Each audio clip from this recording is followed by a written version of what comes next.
Welcome to the vineyard.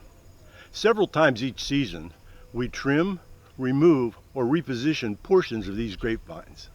If we didn't, they'd grow wildly and randomly, making them hard to manage. In this video, we'll discuss the reasons for doing grapevine grooming and show what we do and how we do it. Drop the device. Get away from that keyboard. Step outside into shred world. The upper portion of this canopy looks thick and healthy. So what's the problem? Actually, there's more than one problem. The problem is that the vine is using resources to grow the upper canopy that it could be using to grow and ripen grapes. These vines are trained on vertical shoot positioning. The grapes are at the bottom and the shoots grow up from there. The clusters need 14 to 15 productive leaves above each bunch to ripen the fruit. The extra canopy growth steals water and nutrients from the grapes. It's difficult to get sprays to penetrate a dense canopy, and it takes longer for a dense canopy to dry when wet. Fungal diseases thrive on wet leaves. A canopy that's too tall can flop over and shade the bottom of the canopy and the fruit. For this reason, we cut off or hedge the top of the canopy, making sure to leave 14 to 16 productive leaves above each cluster. Commercial vineyards may use mechanical means to hedge their vines, but we do it by hand. With hedging finished, we turn our attention to the trunks. Along the trunks, these extra shoots take water, energy, and nutrients away from the grape clusters, and we don't want that. But there is one exception. We prefer 2 strong trunks for every plant. We allow a third trunk to grow as an insurance trunk. If something were to happen to either of the main trunks, this can be used next season to produce fruit.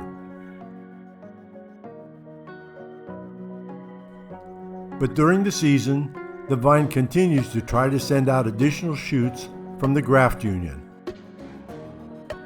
Like the extra leaves at the top, these additional shoots steal water and nutrients from the grapes.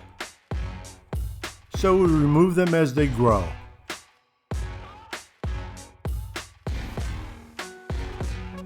This is an ideal result: 2 trunks and a spare. These vines constantly try to grow towards the sunlight. If they stayed out here, they'd get knocked off by the mowers. So we tuck them in behind the wires, or if they're laterals and not important, we trim them off.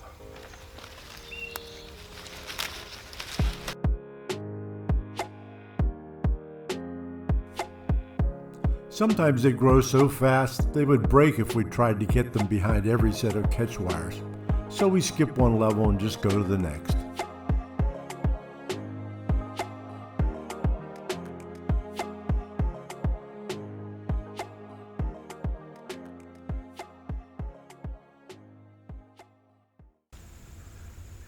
We have one more task to complete our grooming.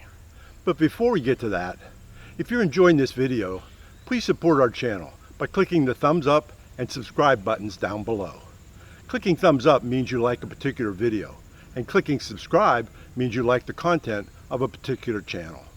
Both of these features are free. There's no charge to like or subscribe. This is the west side of the canopy. It's hard to see, but there are grapes underneath these leaves. In the summer, we want those leaves to protect those grapes from sunburn. But towards the end of summer and before veraison, we want to remove those leaves. A quick trip to the east side of this vine, where the leaves are pulled earlier in the season, shows plenty of grapes. We want to remove any leaves that shade the fruit or the cordons. Removing these leaves results in better air circulation and spray penetration.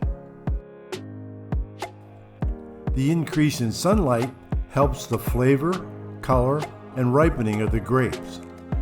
It decreases the acid, pH, and potassium levels.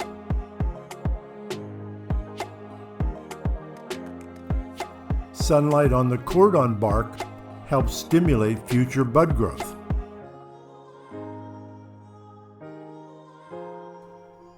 This is before grooming. This is after.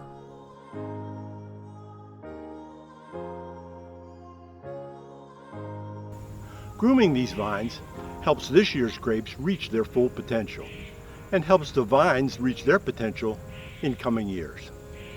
Thanks for watching. If you haven't already done so, why not like and subscribe?